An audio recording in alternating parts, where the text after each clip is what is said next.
નમસ્કાર મિત્રો અત્યારના સૌથી મોટા અને અગત્યના સમાચારમાં સૌપ્રથમ વાત કરીશું નકલી આયુષ્યમાન કાર્ડ મામલે ઈડીની મોટી કાર્યવાહી।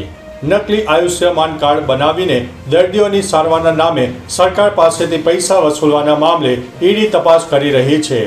આ કેસમાં ઈડીએ દિલ્હી, ચંદીગઢ, પંજાબ, હિમાચલ પ્રદેશમાં 19 સ્થળો પર દરોડા પાડ્યા છે। ઈડીના સૂત્રોના જણાવ્યા અનુસાર અત્યાર સુધીમાં આ કેસમાં ઘણા મોટા લોકોના નામ પણ સામે આવી ગયા છે। નકલી કાર્ડથી નકલી બિલ બને છે, જેની મદદથી સરકાર પાસેથી પૈસા લેવામાં આવતા હતા। મિત્રો, અન્ય મહત્વના સમાચારની વાત કરીએ તો આગ્રામાં અરાજકતા, 40 રાઉન્ડ ગોળીબાર। ઉત્તર પ્રદેશના આગ્રામાં 2 જૂથો વચ્ચે ગોળીબાર થયો છે।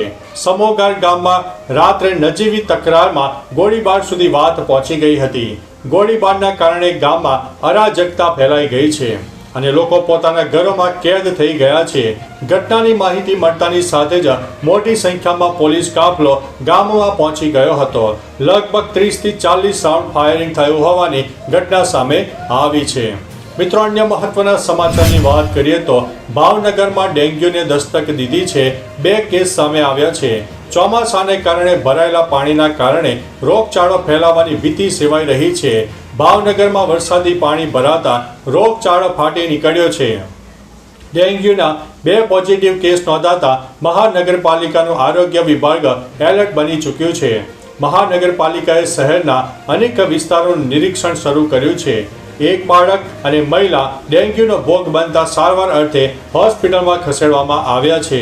શહેરના વિસ્તારોમાં દવાઓનો છંટકાવ અને ગંદકી દૂર કરવાની કામગીરી પણ હાથ ધરવામાં આવી છે। મિત્રો, અન્ય મહત્વના સમાચારની વાત કરીએ તો અવિરત વરસાદથી 55 ડેમ હાઈ એલર્ટ ઉપર જોવા મળી રહ્યા છે।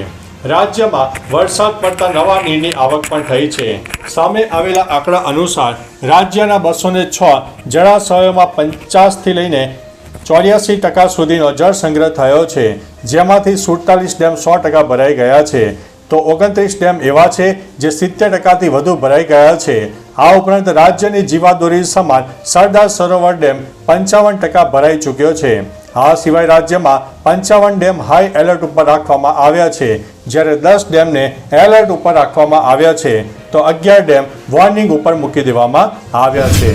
મિત્રો, અન્ય મહત્વના સમાચારની વાત કરીએ તો લ્યો બોલો, એક સાથે 15 જેટલા બોગસ ડોક્ટરો ઝડપાયા છે। સુરત એસઓજી પોલીસે મોટું ઓપરેશન પાર પાડ્યું છે। સુરતમાંથી સ્લમ વિસ્તારમાંથી અલગ અલગ 15 બોગસ ડોક્ટરોને ઝડપી પાડવામાં આવ્યા છે। આરોગ્ય વિભાગની ટીમે પણ આ દરોડામાં જોડાઈ હતી અને તમામ ડોક્ટરો પાસે રહેલા દવાના જથ્થાઓનો મુદ્દામાલ કબજે કરી લીધો છે। આ ડોક્ટરો કેટલા સમયથી પ્રેક્ટિસ કરી રહ્યા હતા અને તેમની પાસે કયા સર્ટિફિકેટ છે તે તમામ બાબતોનું અવલોકન કરવામાં આવી રહ્યું છે।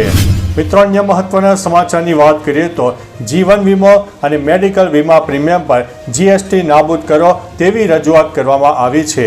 કેન્દ્રીય મંત્રી નીતિન ગડકરીએ નાણામંત્રી નિર્મલા સીતારમણને પત્ર લખીને જાણકારી આપી છે। પત્રમાં ગડકરીએ સીતારમણને જીવન વીમા અને મેડિકલ વીમા પ્રીમિયમ પર જીએસટી નાબૂદ કરવાની અપીલ કરી છે। આ પહેલાં પણ મેડિકલ ઇન્સ્યોરન્સ અને લાઈફ ઇન્સ્યોરન્સ પર જીએસટી ન લગાવવો જોઈએ તેવી માંગ ઉઠી છે। હાલમાં આ બંને વીમા પર 18% જીએસટી લાગુ પડે છે। મિત્રો, અન્ય મહત્વના સમાચારની વાત કરીએ તો આખરે પૂજા ખેડકરની આઈએએસની નોકરી ગઈ। વિવાદોમાં ઘેરાયેલી આઈએએસ પૂજા ખેડકર વિરુદ્ધ યુપીએસસીએ મોટી કાર્યવાહી હાથ ધરી છે। હવે આઈએએસ નહીં રહે પૂજા। યુપીએસસીએ પૂજા ખેડકરને ભવિષ્યમાં કોઈ પણ પરીક્ષા કે પસંદગીમાં બેસવા પર પ્રતિબંધ મૂક્યો છે। યુપીએસસીએ કહ્યું છે કે તમામ રેકોર્ડ તપાસ્યા બાદ સામે આવ્યું છે કે પૂજા ખેડકરે સીએસસી 2022ના નિયમોનું ઉલ્લંઘન કર્યું છે। પંચે સીએસસીના છેલ્લા 15 વર્ષના ડેટાની સમીક્ષા કરી, જેમાં 15,000થી વધુ ઉમેદવારોનો સમાવેશ કરવામાં આવ્યો હતો। મિત્રો, અન્ય મહત્વના સમાચારની વાત કરીએ તો વધુ નફાની લાલચમાં 55 સુરતીઓ ફસાઈ ગયા છે। પશ્ચિમ બંગાળ સ્થિત કંપનીએ 55 સુરતીઓને 2.47 કરોડનો ચૂનો લગાવ્યો છે। એલએફએસ અને પીએમએસ નામની કંપનીમાં 2% નફો મેળવવાની લાલચમાં 55 લોકોએ રોકાણ કર્યું હતું। કંપનીએ નફો આપવાનું બંધ કરીને તમામ રોકાણકારોના 2.47 કરોડ આજ દિન સુધી પરત ન કરતા સુરત ક્રાઇમ બ્રાન્ચમાં ફરિયાદ નોંધવામાં આવી છે.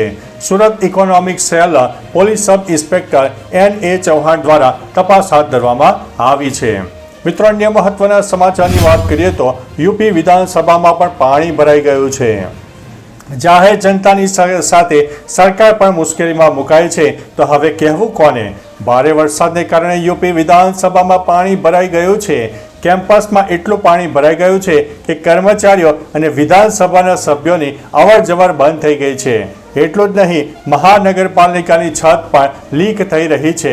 પાણી ભરાવાને કારણે મુખ્યમંત્રી યોગી આદિત્યનાથને પણ પાછલા બારણેથી બહાર કાઢવામાં આવ્યા હતા. કાર્યકર્તાઓ વિધાનસભામાંથી વરસાદી પાણીને દૂર કરવા ડોલનો ઉપયોગ કરી રહ્યા છે. મિત્રો, અન્ય મહત્વના સમાચારની વાત કરીએ તો લ્યો કરો વાત. અમદાવાદમાં અડધું ચોમાસું વીતી ગયા બાદ અમદાવાદના 40 તળાવની સફાઈ પાછળ 6 કરોડનું આંધણ થશે. દર વર્ષે તળાવ સફાઈ પાછળ કરોડોના ખર્ચ પછી પણ તળાવમાં પાણી રહેતું નથી.